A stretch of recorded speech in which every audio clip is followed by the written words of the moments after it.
우리는 지금 나는 어떤 예수님을 따르고 있는가 이런 큰 주제를 가지고 말씀을 나누고 있고요. 오늘은 벌써 5번째 시간이 됐습니다. 오늘은 예수님은 정말 실제 하시는가? 실제성, 예수님의 실제성에 대해서 같이 한번 말씀을 나누는데, 예수님은 우리의 삶에 정말 실제적으로 일하고 계시는가? 구체적으로 우리에게 어떤 영향을 주시는 분이신가 하는 이 부분을 같이 한번 나눠보도록 하겠습니다. 우리 본문 14절부터 우리 말씀을 같이 읽어봅니다. 제자들이 빵을 가져오는 것을 잊었다. 그래서 그들이 탄 배 안에는 빵이 한 개밖에 없었다. 예수께서 제자들에게 경고하여 말씀하셨다. 너희는 주의하여라. 바리새파 사람의 누룩과 헤롯의 누룩을 조심하여라. 제자들이 서로 수근거리기를 우리에게 빵이 없어서 그러시는가 보다 하였다. 예수께서 이것을 아시고 말씀하셨다. 어찌하여 너희는 빵이 없는 것을 두고 수근거리느냐? 아직도 알지 못하느냐? 너희의 마음이 그렇게도 무디어 있느냐? 너희는 눈이 있어도 보지 못하고 귀가 있어도 듣지 못하느냐? 기억하지 못하느냐? 내가 빵 5개를 5,000명에게 떼어 주었을 때에 너희는 남은 빵 부스러기를 몇 광줄이나 가득 거두었더냐? 그들이 그에게 대답하였다. 12광줄이입니다. 빵 7개를 4,000명에게 떼어 주었을 때에는 남은 부스러기를 몇 광줄이나 가득 거두었느냐? 그들이 대답하였다. 7광줄이입니다. 예수께서 그들에게 말씀하셨다. 너희가 아직도 깨닫지 못하느냐? 아멘. 혹시 여러분들 불가근 불가원이라는 말을 들어보셨을 것 같아요. 너무 가까이 해도 안 되고 또 너무 멀리 해도 안 된다, 이런 의미가 있죠. 그러니까 적절한 거리를 유지하는 게 관계에선 좋다, 뭐 이런 의미일 겁니다. 근데 이제 기독교인들이 이런 생각들을 하고 있는 것이 아닌가 하는 생각이 들어요. 신앙생활에서 교회와의 관계, 이 관계가 불가근 불가원이어야 된다, 이런 거죠. 너무 교회에 깊이 빠지면 좀 이상한 사람, 또 뭐 광신자, 광신도처럼 보일까봐 걱정이 되기도 하고, 아예 그렇다고 너무 멀리 떨어지자고 있자니 구원이라는 게 있는 것 같기도 한데 구원을 못 받을까봐 불안한 마음도 있고, 그래서 그냥 적당한 거리, 너무 가까이도 너무 멀리도 말고, 이렇게 관계를 유지하는 것, 거리를 유지하는 것이 지혜로운 신앙생활이다, 이렇게 생각을 하는 것이 아닌가 하는 생각이 듭니다. 그런 이유 중에 하나가 있다면, 여러분, 예수님을 믿는다는 게 내가 지금 발을 딛고 이 땅에 살아가고 있는데 이 현실에서 과연 무슨 의미가 있는가? 하나님 나라 말고, 죽어서 가는 하나님 나라 말고요, 이 땅에서 무슨 실제적인 의미가 있는가 하는 생각을 우리가 하고 있기 때문이죠. 오히려 예수님을 진짜 제대로 따르려고 한다면 세상에서는 손해볼 일이 오히려 많은 것 같다, 이런 두려움이 생기기도 합니다. 그래서 적당한 거리를 유지하자, 그러면서 신앙생활하자, 이렇게 마음을 먹는 거죠. 그래서인지 교회에서는 누구보다 열심히 봉사하고 신앙생활을 하는 것 같은데, 정작 삶의 현장에 나가보면 성경에서 말씀하고 있는 원리는 전혀 그 삶에 드러나지 않고 있는 그런 분들을 간혹 우리는 만나보게 됩니다. 아마 교회에서 배운 건 교회 안에서 통하는 것이지, 우리가 살아가는 세상의 삶 속에서는 그 원리를 적용하면 우리는 큰 피해를 볼 수 있어, 이런 생각을 하고 있는 것 때문은 아닌가 하는 생각이 들어요. 심지어 교회를 찾지 않는 분들에게 들어볼 때 이런 말들 여러분도 들어보셨을 거예요. 야, 하나님 믿으면 교회를 나가면 밥이 나오냐 떡이 나오냐, 이런 말들을 종종 하죠. 결국 이런 교회 다니는 분들이나 교회 다니지 않는 분들이나 그 질문들이 하나로 모아지는데, 정말 예수님을 따른다고 했을 때 그것이 실제 내 삶에 죽어서 하나님 나라 가는 거 말고, 그거는 2차적인 것이고, 실제 지금 내 삶에 무슨 도움이 되는데, 이런 의미인 거예요. 예수님을 믿으면 지금 내 삶에 무슨 도움이 되는데, 이거죠. 안타깝게도 오늘날 많은 사람들, 교회 다니지 않던 이런 사람들이 열심히 신앙생활을 하던 그렇지 않던, 예수님을 믿는 것이 우리의 삶에는 그렇게 좋은 어떤 영향을 끼치지는 않는 것 같다.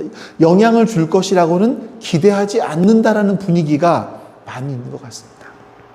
정말 그럴까 하는 부분들을 우리는 생각을 해봐야 되는 거죠. 예수님을 믿는 것이 실제 우리의 삶에 어떤 의미가 있는 것일까? 실제적으로 어떤 영향력이 있는 것일까?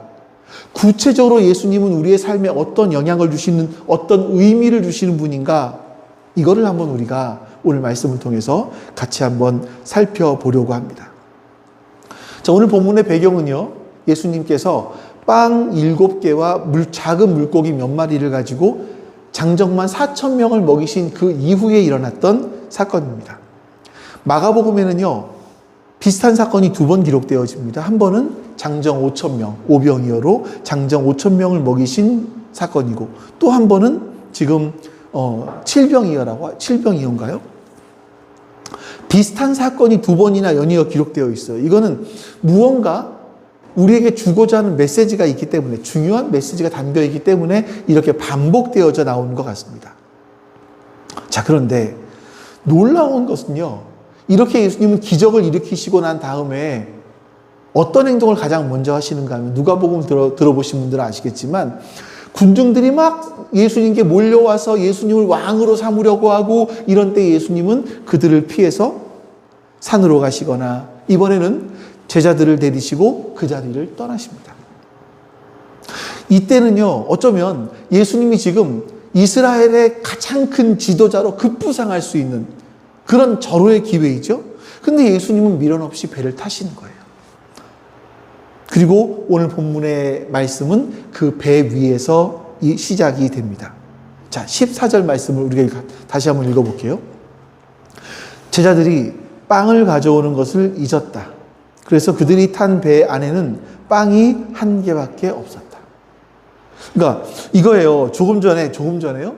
장정만 4,000명을 먹이시고 그 다음에 그 빵이 7광줄이 남았단 말이에요.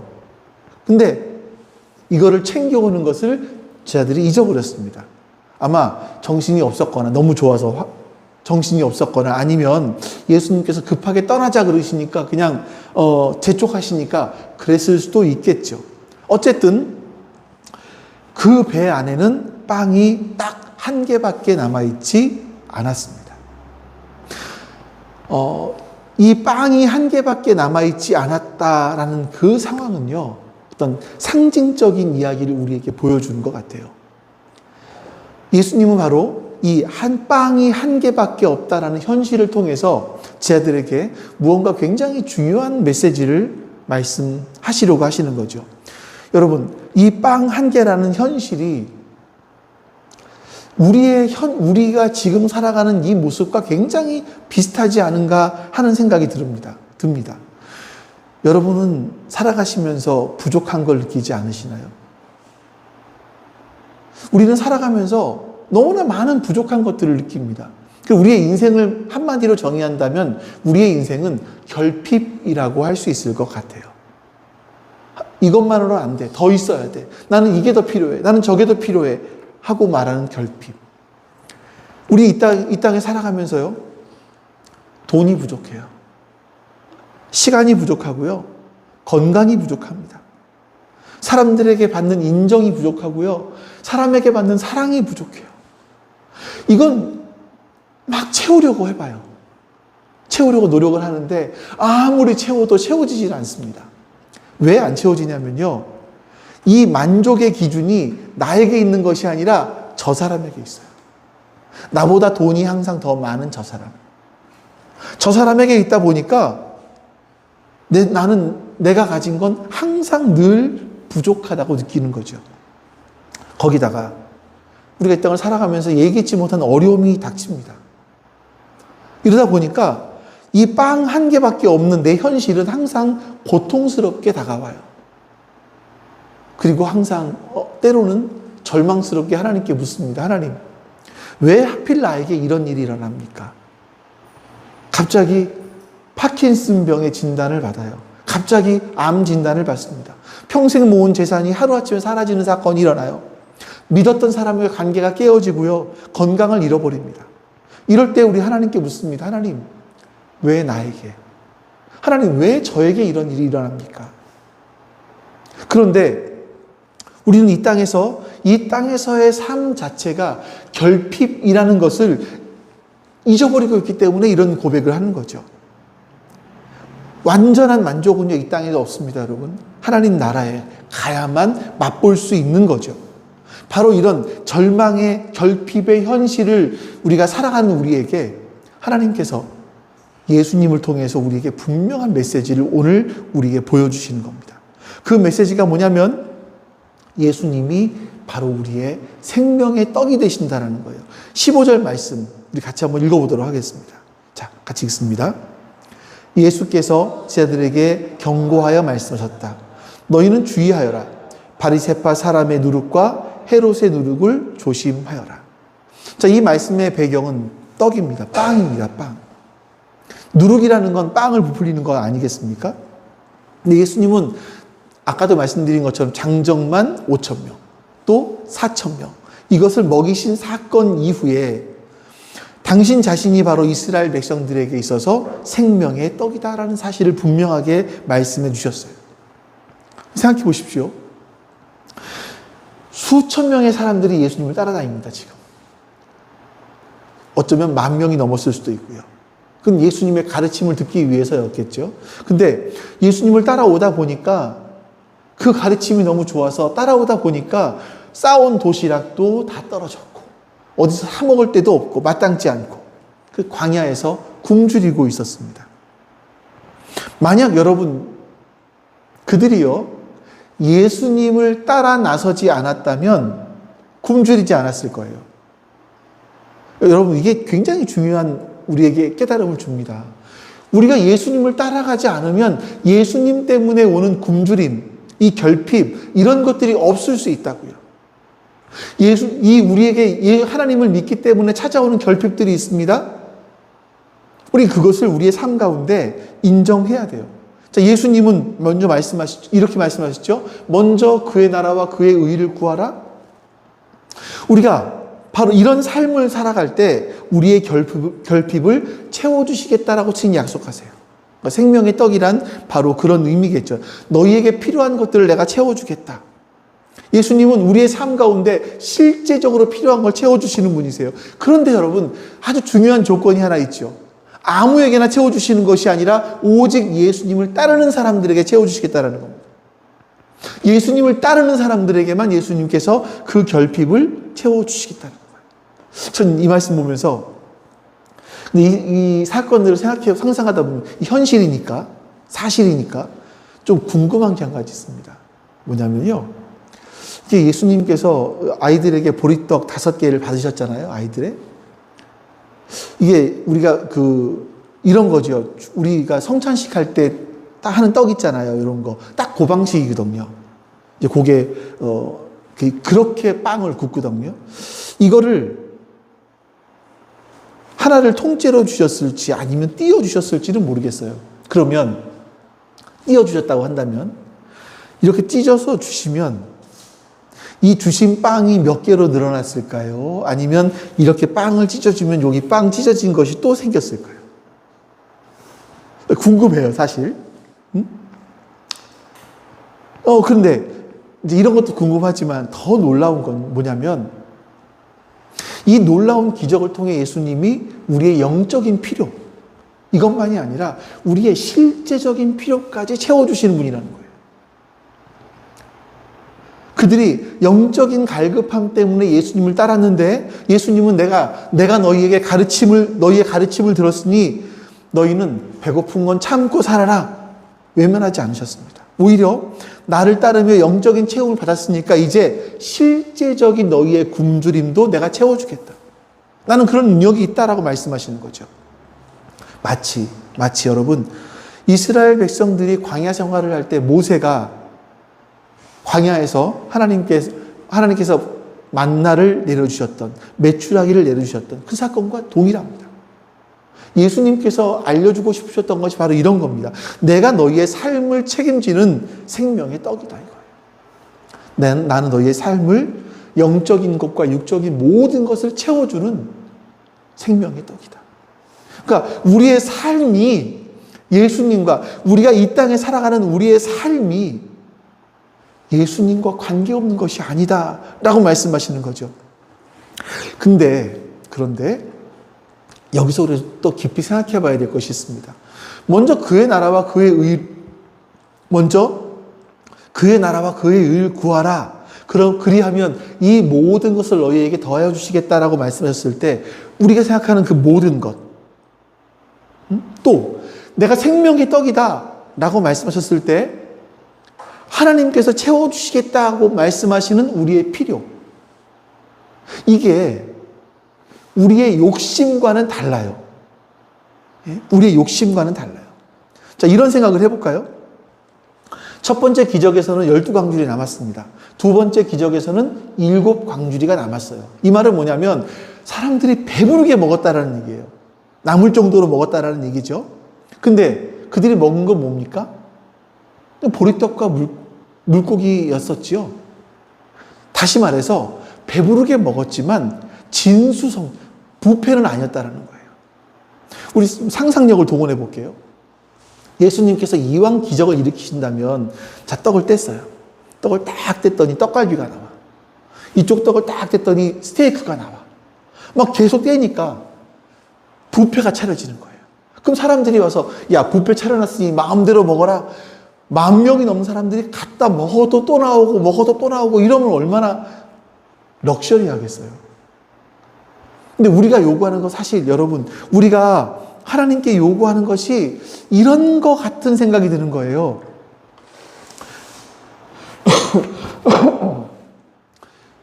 하나님께서 보실 때 우리의 필요가 아니라, 하나님, 나 이거 필요한 것 같아요. 저 사람처럼요. 저것처럼요. 이만큼요. 우리는 하나님께 이런 걸 요구하는 거죠. 근데 예수님 말씀하시는 게 뭐냐면, 보리떡을 띄워주시고 물고기를 띄워주시면서 너는 이것으로 충분하다. 너는 이것을 먹으면서 배부를 수 있다라고 말씀하시는 거죠. 우리가 여러분, 우리의 삶 가운데 실제 어떤 결핍의 문제를 만났을 때 우리는 아주 인간적인 방법으로 세속적인 어떤 것들이 많이 채워지기를 하나님께 요구하는 것들이 많습니다. 내가 원하는 거예요. 내 욕심을 따라 요구하는 것. 하지만 하나님께서는요, 우리에게 채워주시는 것들이 우리에게 꼭 필요한 것들, 우리보다 우리를 잘 아시는 하나님께서 우리에게 정말 필요한 것들을 채워주세요. 우리의 욕심을 채워주시는 것이 아니라 우리에게 진짜 필요한 것들을 채워주세요. 직장인들이 이렇게 기도합니다. 하나님, 제가 이번에 좀 부장으로 승진하게 해주십시오. 제가 부장만 되면 회사에서도 더 선한 영향력을 끼치고요. 또 교회에서 더 봉사하고 10에 2조, 3조도 하겠습니다. 막 이렇게 하나님과 딜을 한단 말이에요. 딜을. 아주 그럴싸하고 믿음이 좋은 것처럼 들리지만 주님은 우리에게 이렇게 응답하실지 모르겠어요. 나는 너의 승진보다 네가 지금 그 자리에서 동료들의 아픔을 돌아보고 겸손을 배우는 것, 이것이 더 필요하다고 생각한다. 하나님께서는 승진, 더 많은 월급이라고 하는 화려한 메뉴보다 우리의 성품, 인격적인 부분들이 채워지기를 원하시는 거예요. 이걸 기억하셔야죠. 예수님께서 우리에게 원하시는 것은 빵 하나밖에 없는 결핍의 상황 속에서 부패를 차려놓으시고 모든 걸 누리는 삶을 주시는 것이 아니라 오히려 빵 하나밖에 없는 그런 현실이라 할지라도 그 속에서 생명의 떡이신 예수님을 의지하면서 영적인 필요, 육적인 필요, 실제의 필요, 이것을 채워주시는 그 예수님을 경험하고 실제로 경험하고 만족하면서 살아가는 법을 우리가 배우기를 원하시는 겁니다. 더 나아가서 예수님은 단순하게 생명의 떡을 주시는 분이 아니라 그 떡을 주시는 메시아이시라는 거예요. 하나님은요, 우리가 떡을 받아 먹는 것 자체보다 그 떡을 주시는 분이 누군지를 깨닫고 그분을 신뢰하기를 원하세요. 우리는 계속해서 하나님, 이방 주실 거면 럭셔리하게 더 많이 주시죠. 이렇게 쪼르지만 예수님은요, 빵 한 개밖에 없는 현실 속에서 끊임없이 우리에게 말씀하십니다. 너는 나를 신뢰해라. 나의 뜻대로 살아. 그러면 내가 너의 먹고 사는 문제, 너에게 정말 필요한 것들 책임져 줄게. 말씀하세요. 예수님 다시 한 번요. 예수님 말씀하시는 건 너는 나를 신뢰해라.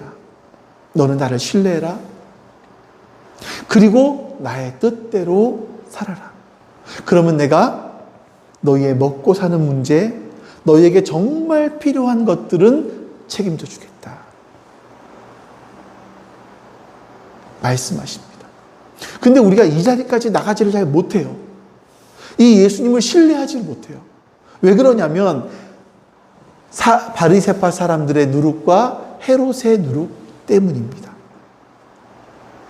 우리가 정말 예수님을 주인으로 믿고 그분을 신뢰하며 그분의 가르친 대로 살면 분명히 우리 주변에는 놀라운 일들이, 변화들이 일어나기 시작할 거예요. 하지만 많은 경우에 그런 변화가 더디게 일어나거나 아니면 아예 일어나지 않기도 합니다. 왜냐하면 누룩 때문에 그래요. 예수님은 지자들이 예수님 자신이 생명의 떡이라는 사실을 이미 믿고 있다라는 전제하에서 바리새파 사람의 누룩, 헤롯의 누룩 조심하라고 말씀하신 겁니다. 저도 역시 동일하게 여러분들과 제가 예수님은 우리에게 영적이고 육적인 필요를 채워주시는 생명의 떡이시라는, 그리고 메시아이시라는 사실을 믿고 있다고 믿기 때문에 동일하게 이런 말씀을 여러분들에게 드리는 겁니다. 여러분, 우리가 예수님은 정말 생명의 떡을 주시는 분이시다라는 것을 믿고 있지만 실제 삶의 현장에서 그렇게 살지 못할 때가 많습니다. 우리가 그 주님을 온전히 의지하지 못하고 신뢰하지 못하는 이유, 그 누룩. 이 누룩이 빵 한 개밖에 없는 그래서 하나님을 의지할 수밖에 없는 그런 상황인데 그 가운데서 하나님의 뜻이 이루어지는 것을 방해하는, 가로막는 장애물이 됩니다. 첫 번째, 바리새파 사람들의 누룩이에요. 본문 바로 앞에 보면 바리새인들의 태도가 나오는데요. 그들은요, 4,000명을 먹이신 기적의 소문을 듣고 예수님께 찾아와서 시비를 걸면서 요구합니다. 하늘로부터 온 그 표징을 우리에게도 보여주십시오. 우리에게도 보여주십시오라는 거예요. 이게 여러분, 우리가 오늘날 우리들 수없이 많은 우리 그리스도인들이 오늘 우리들이 하나님을 잘 믿지 못하게 하는 이유가 되기도 합니다. 나에게 직접 보여달라는 거예요. 다른 사람의 하나님은, 어떤 사람이, A라는 사람이 하나님을 믿고 인생이 바뀌었다는 걸 들었습니다. B라는 사람이 하나님을 믿고 병이 나았다는 이야기를 들었습니다. 또한 성경에서 수도 없이 많은 사람들이 예수 그리스도로 말미암아 인생이 바뀌었다는 얘기를 들었습니다. 자, 그런데 우리는 이렇게 요구합니다. 나에게도 직접 보여주십시오. 그러면 믿겠습니다. 이 태도예요. 사실 굉장히 교만한 자세이죠. 이미 4,000명이 먹었어요. 5,000명이 먹었어요. 그런 놀라운 표징을 봤습니다. 아니면 그 수많은 사람들로부터 전에 들었겠죠. 근데 나에게도 또 보여달라는 얘기입니다. 여러분, 우리가 역시 하나님을 잘 믿지 못하게 되는 이유가 있다면, 지난 2000년 동안 수많은 사람들이 예수님을 믿고 변화되었습니다. 지금도 세계 곳곳에서 그런 사람들이 있습니다. 이미 표징은 수도 없이 많이 일어나고 있어요. 근데 우리는 이렇게 요구하는 겁니다. 하나님, 저 사람에게 일어났던 기적을 보니까 저게 정말 나는 저것이 하나님이 살아계신 것이라는 생각이 들어요. 나에게도 저것을 주십시오. 이걸 요구해요. 예를 들어서, 하나님, 나도 방언하고 싶어요. 예를 들면, 나도 그 병 고치는 은사가 있었으면 좋겠어요. 그러면 하나님 살아계신 거 믿을게요. 그런데 여러분, 하나님은요, 각 사람들에게 다 그 사람들에게 맞는 필요를 채워주시는 분이세요. 우리는요, 다른 사람의 신앙을 복제하고 싶어 합니다. 근데 그것이 아니죠. 하나님께서는 여러분 각자에게 맞는 것을 주셨어요. 맞는 은혜들을 주셨고, 맞는 그 말씀들을 주셨어요. 우리는 그것을 신뢰하며 나아가야 되는 겁니다. 그것이 우리가 지금 보았던 것이 뭐냐면 바리새파 사람들의 누룩이에요. 두 번째는 헤롯의 누룩인데, 이 헤롯이라는 사람이 지금 헤롯 안티파스겠죠? 예수님 어렸을 때 어린 예수님 탄생하신 예수님을 죽이려고 했던 것은 헤롯 안티파스의 아버지 헤롯 대왕이고, 지금 이것은 그 아들 중에 한 명 헤롯 안티파스입니다. 헤롯 안티파스라는 사람은 세례 요한의 말이 옳다라는 걸 알았어요. 근데 세례 요한을 죽입니다. 예수님도 이 하나님께서 오신 분이라는 것을 마음으로는 믿었던 것 같아요. 하지만 예수님 말씀을 따르지는 않습니다.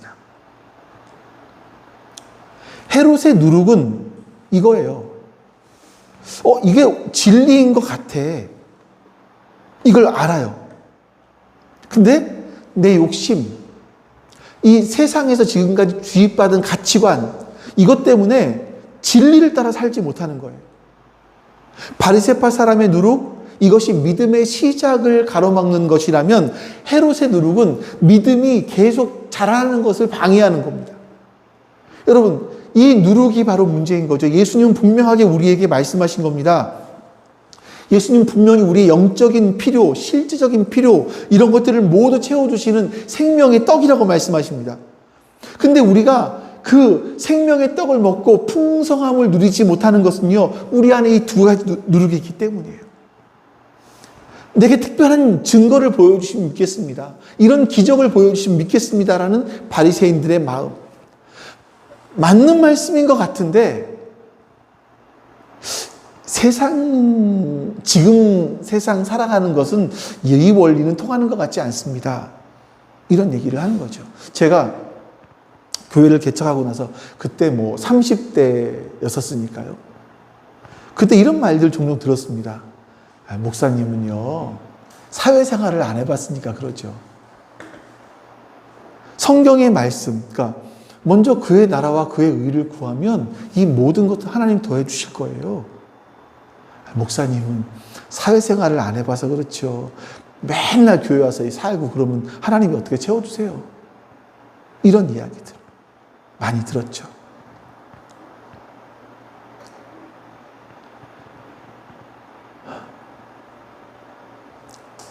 바로 이것이 예수님께서 내 삶에 실제적으로 일하시는 분이라는 것을 나는 현재 믿지 못하겠다. 세상에서 이 삶이, 세상에서의 삶은 성경에서 말씀하고 있는 이론과는 다르기 때문에 나는 그 말씀대로 살지 못하겠다라는 그런 거죠. 바로 그것이 헤롯의 마음인 겁니다. 근데 예수님께서는요, 이런 마음들을 굳이 불신, 완고함 이런 거로 표현하지 않으시고 누룩이라고 표현하셨거든요. 그건 누룩의 특성 때문입니다. 누룩이라는 것은 이스트는 여러분 너무나 잘 아시겠지만 그냥 조용하게, 그러나 강력하게 밀가루 전체를 바꾸어 놓습니다. 그거죠. 처음에는 작은 불신, 작은 타협 이런 거로 시작을 해요. 근데 그걸 내버려 두면요, 결국 우리의 삶 전체를 장악해 버리는 겁니다.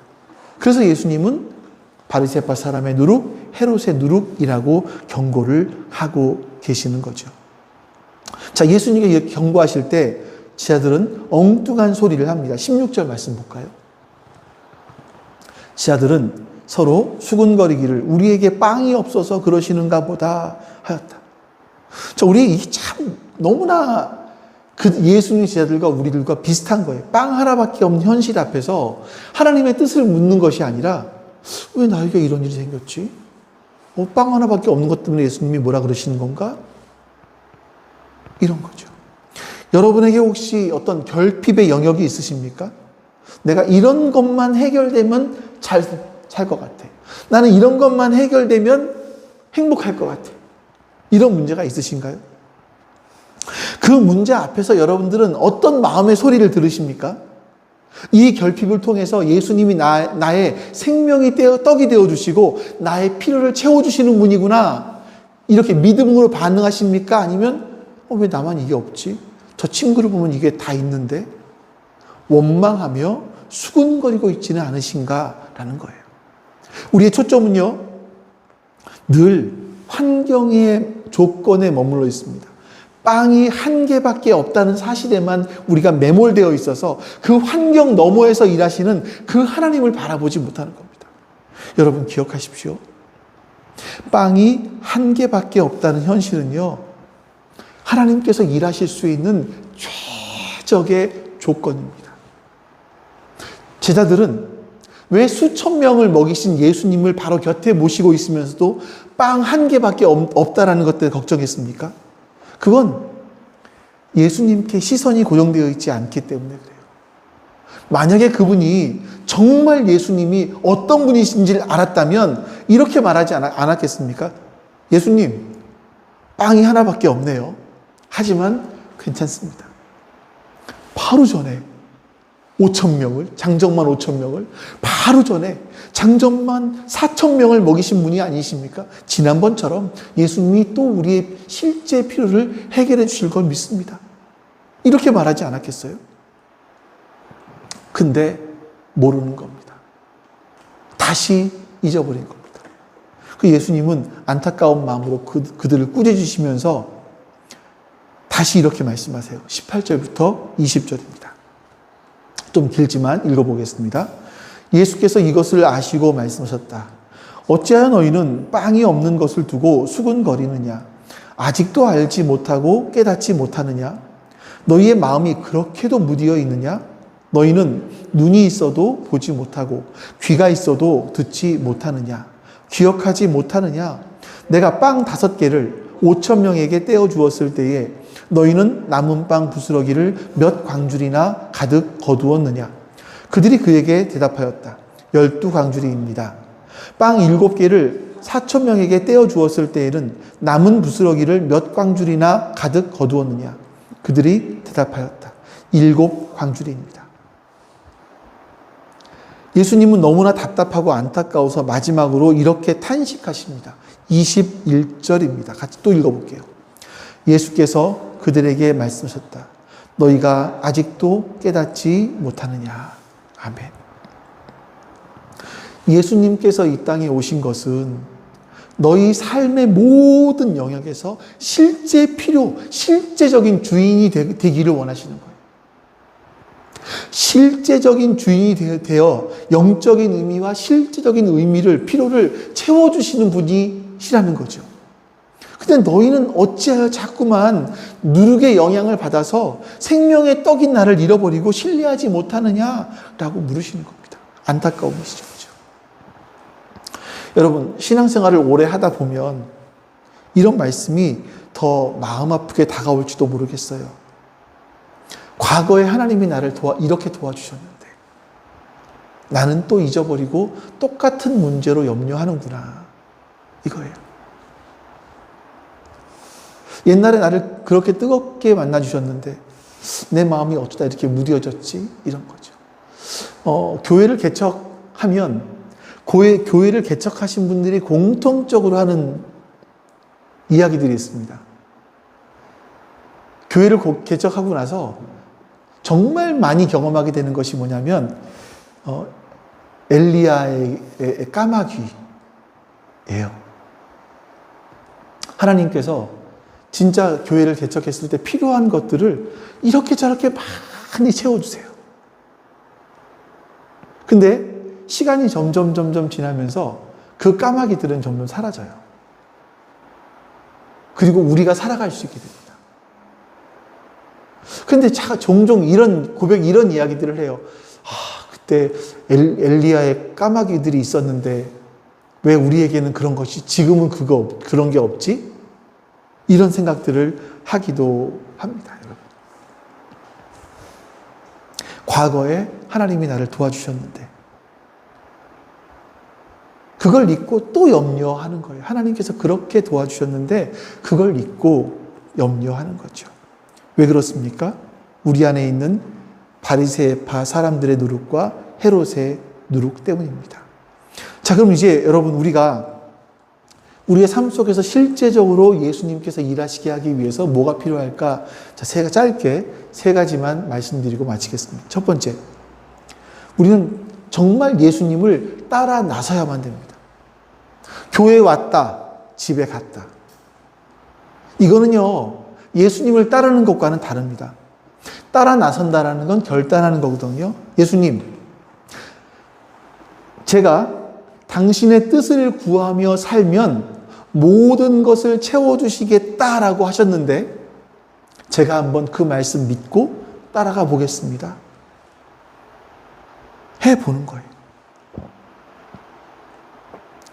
더 이상 뒤에 서서 표징을 구하고 재고 따지는 걸 멈추고요. 이제 따라가겠습니다. 발걸음을 내딛는 겁니다. 두 번째, 여러분 참 이게 아이러니한 부분일 수도 있는데 예수님을 따라갈 때는요. 우리에게 복이 따라옵니다. 근데 고난도 함께 따라옵니다. 예수님을 따라갈 때는요. 그 자체가 복이에요. 근데 고난도 함께 따라와요. 왜 그러냐면 예수님을 따르면서 살아가는 삶의 방식이 세상의 방식과는 완전히 다르기 때문에 그래요. 다른 길로 가야 되기 때문에 손해를 보고 오해를 받기도 하는 겁니다. 하지만 하나님은요, 그 고난을 통해서 다른 사람들이 맛보지도 못했고 느껴보지도 못했던 그런 놀라운 복을 우리에게 함께 주시는 거예요. 세상이 주는 안정감과는 비교할 수 없는 하나님의 샬롬, 평안을, 기쁨, 이걸 맛보게 해주시는 거죠. 마지막 세 번째, 우리는요, 끊임없이 누룩을 제거해야 됩니다. 누룩은 정말 끈질기게 우리를 공격합니다. 우리가 이 땅에 사는 동안에 불신의 누룩, 타협의 누룩은요, 사라지지 않을 거예요. 매일의 삶 속에서 우리는 선택하는 겁니다. 이 세상의 누룩은 우리에게 큰 소리로 들려요. 그 큰 소리로 들리는 그 누룩을 따를 것인지, 아니면 작지만 분명하게 들려오는 하나님의 세미한 음성에 귀 기울이고 그 소리를 따를 것인지 우리는 선택하셔야 돼요. 선택. 많은 사람들이 여러분 예수님을 따르는 것은 실제적이지 않다라고 말을 합니다. 왜 그런가 하면 여전히 우리는 누룩의 영향력에 사로잡혀서 생명의 떡이신 예수님을 삶의 주인으로 받아들이지 못하고 멈춰서 있기 때문입니다. 만약 우리가 예수님 말씀대로 우리의 삶을 온전히 내어 맡긴다면 바로 그 순간부터 예수님은 우리의 삶 가운데 실제적으로 일하시기 시작할 거예요. 역사하시기 시작할 겁니다. 여러분, 오늘 우리 주님께서 오늘 이 시간에 멈춰 있는 우리 각 사람을 향해서 그리고 우리 공동체를 향해서 안타까운 마음으로 말씀하십니다. 아직도 깨닫지 못하느냐? 내가 너의 생명의 떡이라는 것을 아직도 깨닫지 못하느냐? 이 주님의 음성 앞에 우리의 마음의 문을 열고 앞으로 나아갈 수 있기를 소망합니다. 하나님, 우리가 주의 손을 놓은 것 같은 때에도, 우리의 마음이 주님으로부터 멀어져 있는 것 같은 때에도 주님의 사랑은 항상 우리와 함께하고 있음을 믿습니다. 우리가 세상을 살아가면서 주님을 모른 척 하며 살아간다 할지라도 주님은 또 여전히 우리를 믿어주시는 분임을 믿습니다. 그 주님의 사랑을 우리가 절절히 깨닫게 해주시옵소서. 주님의 그 크신 사랑이 우리의 심장에 있게 해주시옵소서. 그래서 우리도 역시 그 사랑을 깨닫고 주님을 사랑할 수 있게 해주시옵소서. 그리고 그 사랑을 가지고 이 세상을 주의 말씀으로 살아가게 힘을 허락하여 주시옵소서. 감사드리며 우리 주 예수 그리스도의 이름으로 기도하옵나이다. 아멘. 여호와는 내게 복을 주시고 너를 지키시기를 원하며 여호와는 그의 얼굴을 내게 비추사 은혜 베푸시기를 원하며 여호와는 그 얼굴을 내게로 향하여 드사 평강 주시기를 원하노라. 아멘.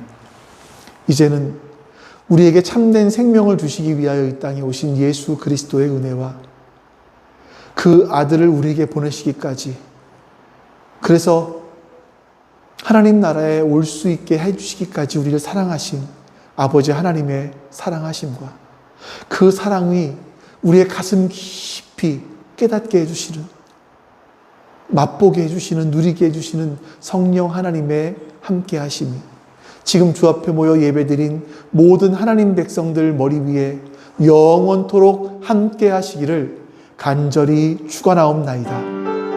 아멘.